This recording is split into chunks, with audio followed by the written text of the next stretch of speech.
من كلام وقذف وغيبة ونميمة على مواقع التواصل الاجتماعي. اللاعب الفلاني يتعاطى المخدرات، اللاعب الفلاني يتعاطى المنشطات، اللاعب الفلاني سكران، اللاعب الفلاني مع بنات. تجد كلامه يقطر مثل السم، يقطر سم، سب وغيبة ونميمة وقذف ولعن وشماتة، نسأل الله السلامة والعافية. أصلا هذا اللاعب من القبيلة الفلانية، هم أصلا معروفين كذا. أصلا هذا اللاعب من الجهة الفلانية، هم معروفين كلهم كذا. أصلا فيهم ما يخطيهم الفريق الفلاني فيه. أسألك سؤال، هل أنت ملاك معصوم من الخطأ؟ هل أنت نبي مرسل معصوم من الخطأ؟ هل أنت رب على الناس حتى تحكم على فلان وتحكم على علان وما تترك أحد؟ ما مر عليك حديث النبي صلى الله عليه وسلم اللي قال لصاحبه بعد ما يأس من نصيحته، قال والله لا يغفر الله لك. فقال الله عز وجل من ذا الذي يتألى علي؟ من الذي يتألى علي ألا أغفر لفلان؟ قد غفرت له وأحبطت عملك. ما مر حديث النبي صلى الله عليه وسلم اللي قال فيه تدرون من المفلس؟ النبي صلى الله عليه وسلم يسأل الصحابة، قالوا يا رسول الله المفلس منا من لا درهم له ولا متاع. قال المفلس من أتى بحسنات، مفلس من أتى يوم القيامة بحسنات أمثال الجبال، يصلي ويصوم ويعبد الله عز وجل ويسوي الطاعات والقربات، لكنه أتى وقد سب هذا، لكنه أتى وقد سب هذا وشتم هذا ولعن هذا وأخذ مال هذا، فيأخذ هذا من حسناته وهذا من حسناته حتى ما تبقى له ولا حسنة. يضعون من سيئاتهم على سيئاته حتى يزج به إلى النار. هل تريد يا من تكتب في تويتر أن تكون من هؤلاء؟ وين نحن من حسن الظن؟ ليه ما نحسن الظن؟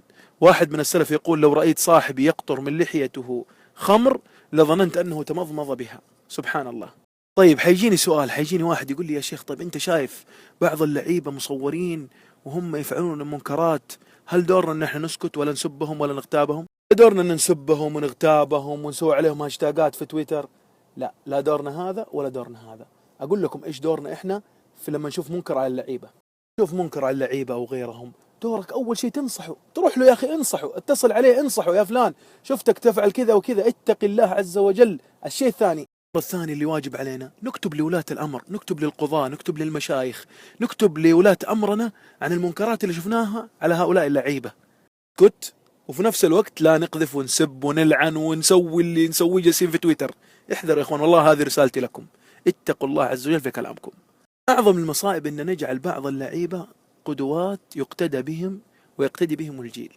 والله بعضهم عنده طوام، أنا أقول البعض، وبعضهم والله ما يعرف يهرج كلمتين على بعض، وبعضهم والله ما يعرف، لا عنده أخلاق ولا عنده أدب، بس عنده كورة وشهرته ورفعته الكرة. بعض العوام يتعلقون فيهم بطريقة ما هي طيبة، وبعض النساء برضو يتعلقون فيهم بطريقة ما هي طيبة، فيرون ما يفعلون من خطأ يرونه صح، وهذه مصيبة.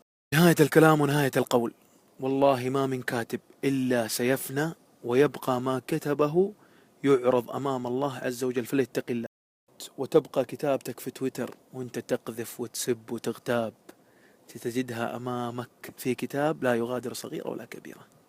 من السلف يقول لو لساني بيعطي أحد حسنات على السب وعلى الغيبة وعلى النميمة، أولى الناس بأن يعطيهم حسناتهم أبوي وأمي، غيرهم ما يستاهل.